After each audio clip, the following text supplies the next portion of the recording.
ಜೈ ಗುರುದೇವ್, ಹರೇ ಶ್ರೀಕೃಷ್ಣ. ನಮಸ್ಕಾರ ವೀಕ್ಷಕರೇ. ನೋಡಿ, ಇವತ್ತಿನ ಈ ಒಂದು ವಿಡಿಯೋದಲ್ಲಿ ನಾವುಗಳು ಸಂಕಲ್ಪ ಅಂದ್ರೆ ಏನು, ನಮ್ಮ ಕ್ಲೈಂಟ್ಸ್ ಯಾರೋ ಒಬ್ರು ಕಮೆಂಟ್ಸ್ ಅಲ್ಲಿ ಕೇಳಿದ್ರು, ಗುರುಗಳ ಸಂಕಲ್ಪ ಅಥವಾ ಪ್ರಾರ್ಥನೆ ಇವೆರಡು ಒಂದೇನಾ ಅಥವಾ ಬೇರೆ ಬೇರೆನಾ ಅಂತ ಕೇಳಿದ್ರು. ತುಂಬಾ ಗುಡ್ ಕ್ವಶನ್ ಇದು. ನೋಡಿ, ಈ ಫಸ್ಟ್ ನಾನು ಪ್ರಾರ್ಥನೆ ಬಗ್ಗೆ ಹೇಳ್ತೀನಿ. ಈ ಪ್ರಾರ್ಥನೆ ಅಂತಂದ್ರೆ ನಮಗೆ ಯಾವ್ದಾದ್ರು ಕೆಲಸ ಆಗ್ಬೇಕು ಅಂತ ಇದ್ರೆ, ಅಥವಾ ಆ ಕೆಲಸ ಯಾವ ರೀತಿ ಆಗಬೇಕು, ನಮಗೆ ಯಾವ ಕೆಲಸ ಆಗಬೇಕು, ಯಾವ ರೀತಿ ಆಗಬೇಕು, ನಮ್ಮ ಕೋರಿಕೆ ಏನು, ನಮ್ಮ ಉದ್ದೇಶ ಏನು, ಅಥವಾ ಇತ್ಯಾದಿಗಳ ಬಗ್ಗೆ ಆ ಪರಮಾತ್ಮನ ಬಳಿ ಅಥವಾ ಆ ಜಗನ್ಮಾತೆಯ ಬಳಿ ಅಥವಾ ಆ ಗುರುಗಳ ಬಳಿ ಬೇಡಿಕೊಳ್ಳುವುದು, ಕೇಳಿಕೊಳ್ಳುವುದು ಅಥವಾ ಹೇಳುವುದು, ತಿಳಿಸುವುದು, ಇದಕ್ಕೆಲ್ಲ ಪ್ರಾರ್ಥನೆ ಅಂತ ಹೇಳ್ತೀವಿ. ಕೆಲವೊಂದು ಸಾರಿ ನಮಗೆ ಸಮಸ್ಯೆಗಳು ಇರ್ತದೆ, ಆ ಸಮಸ್ಯೆಗೆ ರಕ್ಷಣೆ ಬೇಕಾಗಿರ್ತದೆ. ಶತ್ರು ಬಾಧೆ ಆಗಿರ್ಬೋದು, ಪ್ರೇತಾತ್ಮಗಳ ಬಾಧೆ ಆಗಿರ್ಬೋದು, ಅಥವಾ ಮಾಟ ಮಂತ್ರಗಳ ಸಮಸ್ಯೆ ಇರ್ಬೋದು. ಅಂತಹ ಸಂದರ್ಭಗಳಲ್ಲಿ ನಮಗೆ ಸಮಸ್ಯೆ ಆಗ್ತಾ ಇರ್ತದೆ. ಆಗ ನಮಗೆ ರಕ್ಷಣೆ ಬೇಕಾಗಿರ್ತದೆ. ಆ ರಕ್ಷಣೆಯನ್ನ ಕೋರೋದು ಪರಮಾತ್ಮನಿಂದ, ಜಗನ್ಮಾತೆಯಿಂದ ಅಥವಾ ಗುರುಗಳಿಂದ ಬೇಡ್ಕೊಳ್ಳೋದು, ಪ್ರಾರ್ಥನೆ ಮಾಡೋದು, ಕೇಳ್ಕೊಳ್ಳೋದು, ಇದನ್ನ ಪ್ರಾರ್ಥನೆ ಅಂತ ಹೇಳ್ತಾರೆ. ಅದೇ ಸಂಕಲ್ಪ ಅಂದ್ರೆ ಅದು ಸಹ ಪ್ರಾರ್ಥನೆನೇ. ಸಂಕಲ್ಪ ಅಂದ್ರೆ ಅದರ ಇನ್ನೊಂದು ಮುಖ ಪ್ರಾರ್ಥನೆ, ಅಥವಾ ಪ್ರಾರ್ಥನೆಯ ಇನ್ನೊಂದು ಮುಖನೇ ಸಂಕಲ್ಪ. ಬಟ್ ಸಂಕಲ್ಪದಲ್ಲಿ ಏನ್ ಬರುತ್ತೆ ಅಂದ್ರೆ, ನಾವು ಆ ಪರಮಾತ್ಮನ ಬಳಿ ಬೇಡ್ಕೊಳ್ತೀವಿ, ಅಥವಾ ಜಗನ್ಮಾತೆ ಅಥವಾ ಕೇಳ್ಕೊಳ್ತೀವಿ, ಅಥವಾ ಗುರುಗಳ ಹತ್ರ ನಾವು ಮಾತಾಡ್ತೀವಿ. ಏನು, ನಮ್ಗೆ ಯಾವ ಕೆಲಸ ಆಗ್ಬೇಕು, ಯಾವ ರೀತಿ ಆಗ್ಬೇಕು, ನಮ್ಮ ಕೋರಿಕೆ ಏನು, ನಮ್ಮ ಬೇಡಿಕೆಗಳು ಏನು, ಇವೆಲ್ಲವನ್ನ ಈಡೇರಿಸ್ಕೊಡು ಪರಮಾತ್ಮ ಅಂತ ಕೇಳ್ತೀವಿ ಅಲ್ವಾ. ನಾನು ಈ ರೀತಿಯ ಒಂದು ಸಾಧನೆಯನ್ನ ಮಾಡ್ತೀನಿ, ಈ ರೀತಿಯ ಒಂದು ವ್ರತವನ್ನ ಮಾಡ್ತೀನಿ, ನಾನು ಇಷ್ಟು ದಿನ ಈ ಒಂದು ಪೂಜೆಯನ್ನ ಮಾಡಿಸ್ತೀನಿ, ನಾನು ಈ ರೀತಿಯ ಒಂದು ಹರಕೆಗಳನ್ನ ತೀರಿಸ್ತೀನಿ, ಹಾಗಾಗಿ ನನಗೆ ಈ ರೀತಿಯ ಒಂದು ಕೆಲಸವನ್ನ ಮಾಡಿಕೊಡು ಅಂತ ನಾವು ದೇವ್ರ ಹತ್ರ ಹೇಳೋದು. ಅಂದ್ರೆ ಕಾಯ, ವಾಚ, ಮನಸ್ಸ ಅಂದ್ರೆ ಈ ಮೂರು ಮಾರ್ಗಗಳಲ್ಲಿ ನಾವು ಪರಮಾತ್ಮನನ್ನ ನಾವು ಒಲಿಸ್ಕೊಳ್ತೀವಿ. ಅಥವಾ ನಾವು ಯಾವುದೇ ಕ್ಷೇತ್ರದಲ್ಲಿ ಹೋದ್ರೆ ಈ ಮೂರು ಮಾರ್ಗಗಳು ತುಂಬಾ ಮುಖ್ಯ. ಅಂದ್ರೆ ಕಾಯ, ವಾಚ, ಮನಸ. ಕಾಯ ಅಂದ್ರೆ ದೇಹ, ವಾಚ ಅಂದ್ರೆ ಮಾತು, ಮನಸ ಅಂದ್ರೆ ನಮ್ಮ ಮನಸ್ಸು, ಮಾನಸಿಕ ಶರೀರ. ಓಕೆನಾ. ಅಂದ್ರೆ ಈ ಮೂರು ಮಾರ್ಗಗಳ ಮುಖಾಂತರ ನಾವು ಆ ಪರಮಾತ್ಮ ಹತ್ರ ನಾವು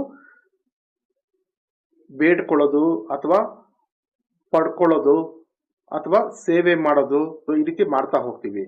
ಆದ್ರೆ ಇಲ್ಲೇನಾಗುತ್ತದೆ ಸಂಕಲ್ಪದಲ್ಲಿ, ನೋಡಿ ಉದಾಹರಣೆಗೆ ಒಂದು ಎಕ್ಸಾಂಪಲ್, ನೀವೇನಾದ್ರೂ ಒಂದು ಸಮಸ್ಯೆ ಇರುತ್ತೆ ನಿಮ್ಗೆ, ಆ ಸಮಸ್ಯೆ ನಿವಾರಣೆ ಆಗ್ಬೇಕು. ಆ ಸಮಸ್ಯೆ ನಿವಾರಣೆ ಆಗ್ಬೇಕು ಅಂದ್ರೆ ನೀವು ಒಂದು ವ್ರತವನ್ನ ಸ್ಟಾರ್ಟ್ ಮಾಡ್ತೀರಾ, ಒಂದು ವ್ರತವನ್ನ ಪ್ರಾರಂಭ ಮಾಡ್ತೀರಾ.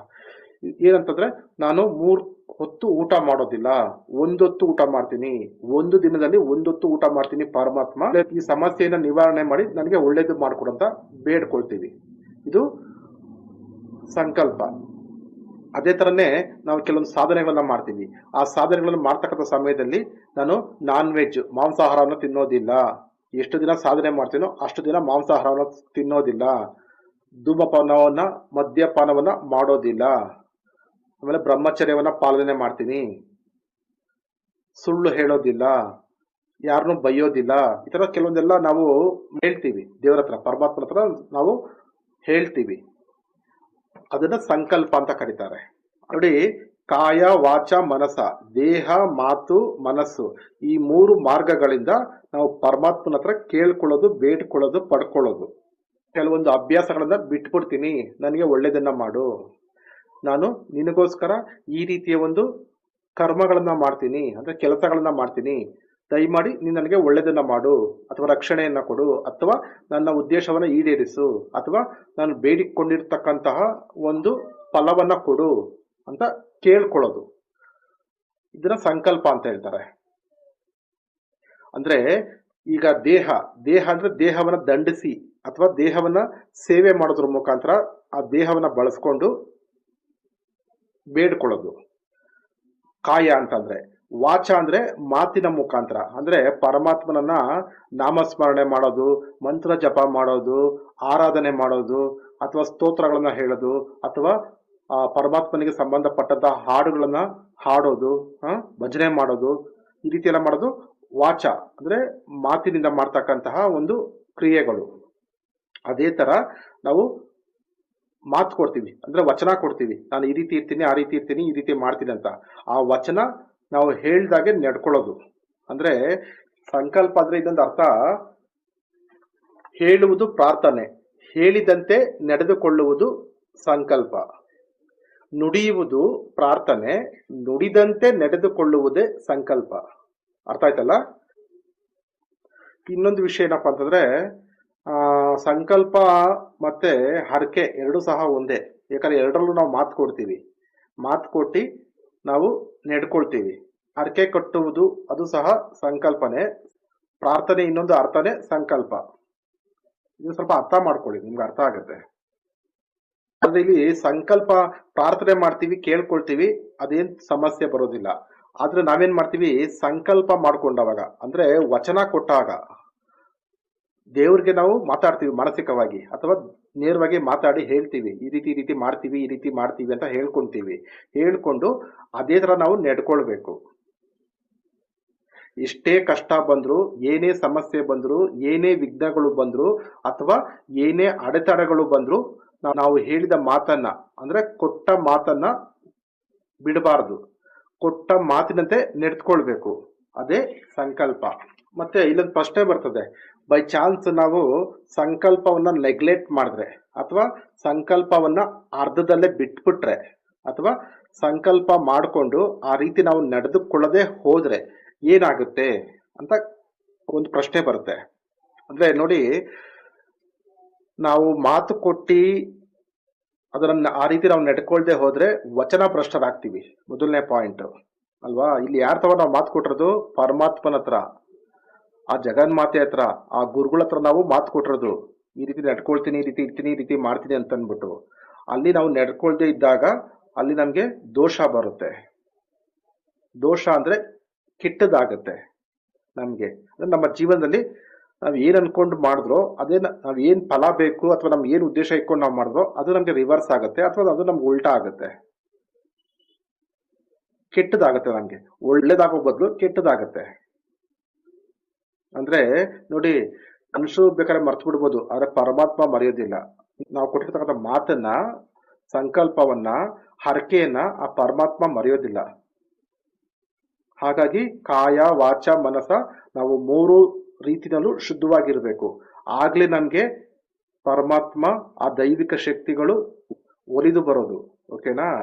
ನಾವು ಬೈ ಚಾನ್ಸ್ ಹೊಂದ್ಕೊಳ್ಳಿ, ನಾವು ಕೆಲವರು ಹೇಳ್ತಾರೆ, ನಾನು ಅಷ್ಟು ಪೂಜೆ ಮಾಡಿದೆ, ಇಷ್ಟು ಪೂಜೆ ಮಾಡಿದೆ, ಅಷ್ಟು ವ್ರತ ಮಾಡಿದೆ, ಇಷ್ಟು ವ್ರತ ಮಾಡಿದೆ, ಆ ದಾನ ಮಾಡಿದೆ, ಈ ದಾನ ಮಾಡಿದೆ, ಏನೇನೋ ಹೇಳ್ತಾರೆ ಬಂದು ಇಲ್ಲಿ. ಅಷ್ಟೆಲ್ಲ ಮಾಡಿದ್ರು ನಮ್ಮ ಸಮಸ್ಯೆ ಹಾಗೆ ಇದೆ, ನಮ್ಗೆ ಒಳ್ಳೇದಾಗ್ಲಿಲ್ಲ, ನಮ್ಗೆ ಪರಿಹಾರ ಆಗ್ಲಿಲ್ಲ. ಯಾಕೆ ಅಂತ ಕೇಳ್ತಾರೆ. ಯಾಕೆ ಅಂದ್ರೆ ಅವ್ರು ನೋಡಿ ಪೂಜೆ ಮಾಡ್ತಾರೆ, ಒಪ್ಕೊಳ್ಳೋಣ, ಆದ್ರೆ ಅವ್ರು ಯಾರಿಗೋ ಸುಳ್ಳು ಜಾಸ್ತಿ ಹೇಳ್ತಾ ಇರ್ತಾರೆ. ಆ ಬಿಸ್ನೆಸ್ ಅಲ್ಲಾಗಿರ್ಬೋದು, ವ್ಯಾಪಾರದಲ್ಲಾಗಿರ್ಬೋದು, ಅಥವಾ ಜೀವನದಲ್ಲಾಗಿರ್ಬೋದು ಸುಳ್ಳು ಜಾಸ್ತಿ ಹೇಳ್ತಾ ಇರ್ತಾರೆ. ಆ ಸುಳ್ಳು ಹೇಳೋದು ಏನ್ ಹೇಳಿ, ಮಾತಿನಿಂದ ಬರ್ತಕ್ಕಂಥದ್ದು ಕ್ರಿಯೆಗಳದು ಸುಳ್ಳು ಹೇಳ್ತಕ್ಕಂಥದ್ದು. ಹಾಗೇನಾಗತ್ತೆ, ನೀವು ಎಷ್ಟೇ ವ್ರತ ಮಾಡಿ, ಎಷ್ಟೇ ಜಪ ಮಾಡಿ, ಎಷ್ಟೇ ಅನುಷ್ಠಾನಗಳನ್ನ ಮಾಡಿದ್ರು ಸಹ ಇಲ್ಲಿ ನೀವು ಸುಳ್ಳು ಹೇಳ್ತಾ ಇದ್ರೆ ಅಲ್ಲಿ ಆ ಸಾಧನೆ ನಿಮ್ಗೆ ಫಲ ಕೊಡೋದಿಲ್ಲ. ಹಾಗೆ ಮನಸ್ಸು ಸಹ ಅಷ್ಟೇನೆ, ಏನೋ ಕೆಟ್ಟ ಕೆಟ್ಟ ಯೋಚನೆಗಳು ಮಾಡ್ತಕ್ಕಂಥದ್ದು. ನಾವು ಪೂಜೆ ಪುನಸ್ಕಾರ ವ್ರತಗಳನ್ನ ಮಾಡ್ತಾ ಇರ್ತೀವಿ, ಸಾಧನೆಗಳನ್ನ ಮಾಡ್ತಾ ಇರ್ತೀವಿ, ಆದ್ರೆ ಮನಸ್ಸು ಸಹ ಶುದ್ಧಿ ಇರಬೇಕು. ಮಾನಸಿಕವಾಗಿ ಏನೇನೋ ಕೆಟ್ಟ ಕೆಟ್ಟ ಆಲೋಚನೆಗಳನ್ನ ಮಾಡ್ತಾ ಮಾಡ್ತಾ ಕೆಟ್ಟದನ್ನ ಮಾಡೋದ್ರ ಬಗ್ಗೆ ಯೋಚನೆ ಮಾಡ್ತಾ, ಅಥವಾ ಕೆಟ್ಟದ್ರ ಬಗ್ಗೆ ಪ್ಲಾನ್ ಮಾಡ್ತಾ ಇದ್ರೆ, ಇನ್ನೊಬ್ರಿಗೆ ಕೇಡನ್ನ ಬಯಸ್ತಾ ಇದ್ರೆ ಮಾನಸಿಕ ಶರೀರದಲ್ಲಿ, ಅಂದ್ರೆ ಮನಸ್ಸಿನಲ್ಲಿ, ಆಗೇನಾಗತ್ತೆ, ಹಾಗೂ ಸಹ ನಾವು ದೇಹದಿಂದ ಎಷ್ಟೇ ಸಾಧನೆಗಳನ್ನ ಮಾಡಿದ್ರೆ ಅದು ನಮ್ಗೆ ಫಲ ಸಿಗೋದಿಲ್ಲ. ಹಾಗಾಗಿನೇ ವೀಕ್ಷಕರೇ, ಇದನ್ನ ತುಂಬಾ ಇಂಪಾರ್ಟೆಂಟ್ ಆಗಿರೋ ವಿಷಯ ಇದು. ಕಾಯ, ವಾಚ, ಮನಸ, ದೇಹ, ಮಾತು, ಮನಸ್ಸು ಮೂರು ಸಹ ಶುದ್ಧವಾಗಿರ್ಬೇಕು. ಆವಾಗ್ಲೇ ನಿಮ್ಗೆ ರಿಸಲ್ಟ್ ಬರೋದು, ನಿಮ್ಗೆ ಫಲ ಸಿಗೋದು. ಈ ಮೂರರಲ್ಲಿ ಯಾವುದಾದ್ರೂ ಒಂದರಲ್ಲಿ ನಿಮ್ಗೆ ಸಮಸ್ಯೆ ಬಂತು ಅಂದ್ರೆ ಆ ನಿಮ್ಮ ಫಲ, ನಿಮ್ಮ ಸಾಧನೆ ಶೂನ್ಯ ಆಗ್ಬಿಡ್ತದೆ, ಅಂದ್ರೆ ಫಲ ಸಿಗೋದಿಲ್ಲ. ಅರ್ಥ ಮಾಡ್ಕೊಳ್ಳಿ. ಹಾಗಾಗಿ ನೀವು ಯಾರಿಗಾದ್ರೆ ಮಾತು ಕೊಟ್ರೆ ಓಕೆ, ಇಲ್ಲಿ ನೀವು ಮಾತು ಕೊಡ್ತಾ ಇರೋದು, ಸಂಕಲ್ಪ ಮಾಡ್ಕೊಳ್ತಾರೆ ಯಾರಿಗೆ? ದೇವ್ರಿಗೆ. ಓಕೆನಾ? ಹಾಗಾಗಿ ದೇವ್ರ ಹತ್ರ ನೀವು ಆಟ ಆಡಕ್ ಹೋಗ್ಬೇಡಿ. ಆದ್ರೆ ಮಾಡಿ, ಆಗದಿದ್ರೆ ಸುಮ್ಮನೆ ಇದ್ಬಿಡಿ. ಆದ್ರೆ ಮಾತು ಕೊಟ್ಟು ವಚನ ಭ್ರಷ್ಟರಾಗಿ ಸಮಸ್ಯೆನ ತಂದ್ಕೊಳ್ಬೇಡಿ. ಯಾವುದೇ ಕಾರಣಕ್ಕೂ ನಿಮ್ಮ ಸಂಕಲ್ಪವನ್ನ ಅರ್ಧದಲ್ಲೇ ಬಿಡಬೇಡಿ. ಎಷ್ಟಾಗುತ್ತೋ ಅಷ್ಟು ಪೂರ್ಣಗೊಳಿಸಿ. ಆದ್ರೆ ಇಲ್ಲಿ ಮತ್ತೊಂದು ಪ್ರಶ್ನೆ ಬರ್ತದೆ, ಏನಪ್ಪಾ ಅಂದ್ರೆ ಕೆಲವೊಂದು ಸಾರಿ ಸಂಕಲ್ಪ ಮಾಡಿಕೊಂಡು ನಾವು ಸಾಧನೆಗಳನ್ನ ಪ್ರಾರಂಭ ಮಾಡ್ತೀವಿ, ವ್ರತಗಳನ್ನ ಪ್ರಾರಂಭ ಮಾಡ್ತೀವಿ. ಆದ್ರೆ ಮಧ್ಯದಲ್ಲಿ ಸಾಧನೆ ಕುಂಠಿತವಾಗುತ್ತೆ, ಅಂದ್ರೆ ಭಂಗ ಆಗುತ್ತೆ, ಸಾಧನೆಗೆ ಭಂಗ ಆಗುತ್ತೆ. ಯಾವ ರೀತಿ ಅಂತಂದ್ರೆ ನಮ್ಮ ಮನೆಗಳಲ್ಲಿ ಏನಾದ್ರೂ ಅಪವಿತ್ರಗಳಾದ್ರೆ ಅಥವಾ ಏನಾದ್ರೂ ವಿಘ್ನಗಳು ಬಂದ್ರೆ, ಸಮಸ್ಯೆಗಳಾದ್ರೆ, ಅಂದ್ರೆ ಏನಾದ್ರು ಜಗಳ ಆದ್ರೆ ಆ ಟೈಮಲ್ಲೂ ಸಹ ನಾವು ಬಿಟ್ಬಿಡ್ತೀವಿ. ಅಥವಾ ಕೆಲವೊಂದು ಸಾರಿ ನಮ್ಮ ಮನೆಗಳಲ್ಲಿ ಸಾವಾದ್ರೆ, ಅಥವಾ ನಮ್ಮ ಹೆಣ್ಣು ಮಕ್ಕಳು ಹೊಸದಾಗಿ ಋತುಮತಿ ಆದ್ರೆ, ಅಥವಾ ನಮ್ಮ ಮನೆಯಲ್ಲಿ ಮಗು ಹೆರಿಗೆ ಆದ್ರೆ, ಇನ್ನು ಬೇರೆ ಬೇರೆ ವಿಷಯಗಳು ಬರ್ತದೆ. ಆ ಬೇರೆ ಬೇರೆ ವಿಷಯಗಳಲ್ಲಿ ಸಮಸ್ಯೆ ಉಂಟಾಗಿ ನಮ್ಮ ಒಂದು ಸಂಕಲ್ಪ, ನಮ್ಮ ವ್ರತ, ನಮ್ಮ ಸಾಧನೆ ಭಂಗ ಆದ್ರೆ ಆಗೇನು ಮಾಡೋದು ಅನ್ನೋ ಒಂದು ಪ್ರಶ್ನೆ ಬರ್ತದೆ. ಇವೆಲ್ಲವೂ ಸಹ ಅಂದ್ರೆ ಮನೆಯಲ್ಲಿ ಸಾವಾಗೋದು, ಅಥವಾ ಋತುಮತಿ ಆಗೋದು, ಅಥವಾ ಹೆರಿಗೆ ಆಗೋದು, ಅಥವಾ ಬೇರೆ ಏನೋ ಸಮಸ್ಯೆ ಬರ್ತಕ್ಕಂಥದ್ದು, ಇವೆಲ್ಲ ಬಂದ್ಬಿಟ್ಟು ನ್ಯಾಚುರಲ್ ಆಗಿ ಪ್ರಾಕೃತಿಕವಾಗಿ ಆಗ್ತಕ್ಕಂಥ ಒಂದು ಕ್ರಿಯೆಗಳು. ಈ ರೀತಿ ನೀವು ಮಾಡ್ತಕ್ಕಂಥ ಸಾಧನೆಯ ಸಮಯದಲ್ಲಿ ಈ ರೀತಿಯ ಒಂದು ಸಮಸ್ಯೆಗಳು ಉಂಟಾದಲ್ಲಿ ಅದು ದೋಷ ಆಗೋದಿಲ್ಲ. ಯಾಕಂದ್ರೆ ಇದು ಪ್ರಾಕೃತಿಕ, ಅಂದ್ರೆ ನ್ಯಾಚುರಲ್ ಆಗಿ ಬರ್ತಕ್ಕಂಥ ಒಂದು ಕ್ರಿಯೆಗಳು. ಆ ಟೈಮ್ಗೆ ಏನಾಗ್ಬೇಕಿತ್ತೋ ಅದು ಹಾಗೆ ಆಗುತ್ತೆ, ಆ ಟೈಮ್ಗೆ ಏನು ಹೋಗ್ಬೇಕಾಗಿತ್ತೋ ಅದು ಹೋಗೇ ಹೋಗುತ್ತೆ. ಇದು ನಿಮ್ ಕೈಲಿಲ್ಲ, ಇದು ನಮ್ಮ ಕೈಲಿಲ್ಲ, ಇದೆಲ್ಲ ಆ ವಿಧಿ ಆಟ, ಪರಮಾತ್ಮನ ಕೈಲಿರ್ತಕ್ಕಂಥ ಒಂದು ಕ್ರಿಯೆಗಳು ಅಲ್ವಾ. ಹಾಗಾಗಿ ಇಲ್ಲಿ ದೋಷ ಬರೋದಿಲ್ಲ ನಿಮ್ಗೆ. ನೀವು ಸಂಕಲ್ಪ ಮಾಡಿಕೊಂಡು ಈ ರೀತಿ ನಿಮ್ಮ ಮನೆಗಳಲ್ಲಿ ಸಮಸ್ಯೆ ಬಂತು ಅಂದ್ರೆ ಅದು ದೋಷ ಅಲ್ಲ.